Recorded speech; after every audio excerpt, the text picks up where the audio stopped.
saw a man that had been blind from birth.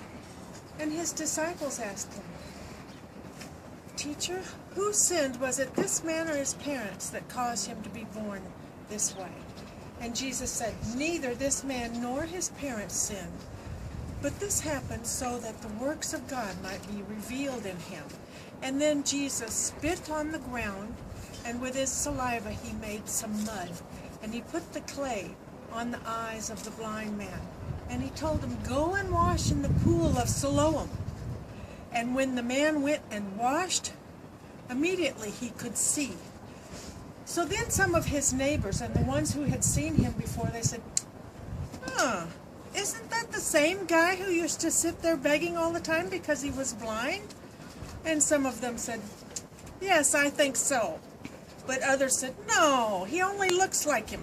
So then the man himself said, "I'm him. I'm the same one who always sat begging because I was born blind." And they said, "How is it that you can see now? How did your eyes get opened?" And so he told them, "A man called Jesus came and he spit and he made the mud and he put the mud on my eyes and he told me to go wash in the pool of Siloam. And as soon as I washed, I could see." And they said, "Well, where is that man now?" And he said, "I don't know." And they took him before the Pharisees. And it was the Sabbath day when Jesus made the mud and opened his eyes. And the Pharisees asked him, the man who used to be blind, "How did this happen?" And he told them the same thing. He said, "The man made mud and he put the mud on my eyes, and when I washed, I could see." So some of the Pharisees said, "Well, this man, Jesus, he could not be from God because he doesn't keep the Sabbath." But some of the other Pharisees said, "But how could he do such a miraculous sign if he's a sinner?" And then some of them, they couldn't even believe that the man had been born blind. So they sent for his mother and father, and they asked his mother and father, "Is this your son, the one that you claim was born blind? And how is it that he can see now? Who opened his eyes?" And his mother and father said, "Well, we know he's our son. We know he was born blind.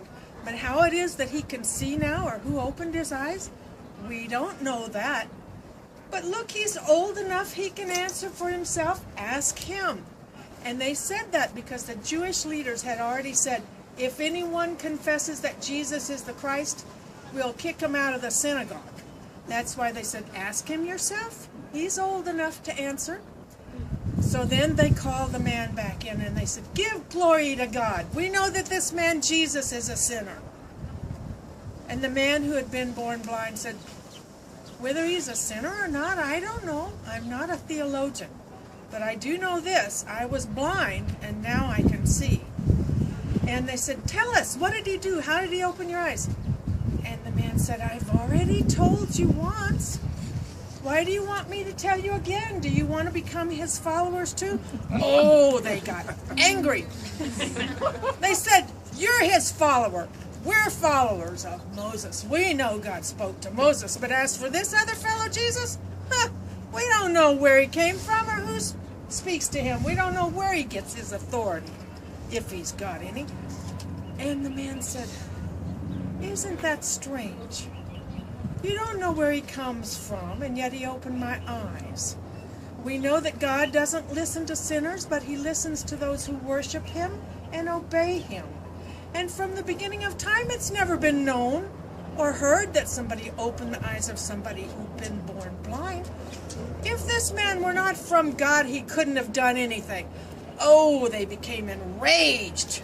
And they said, "You were steeped in sin from your birth, and here you are trying to teach us," and they kicked him out. And when Jesus heard what happened, he found the man and he said, "Do you believe in the Son of God?" And he said, "Who is the Son of God, so that I may believe?" He said, "You've seen him, and the one who's talking to you now is he." And the man said, "Yes, Lord, I believe," and he worshipped him. Yay, God.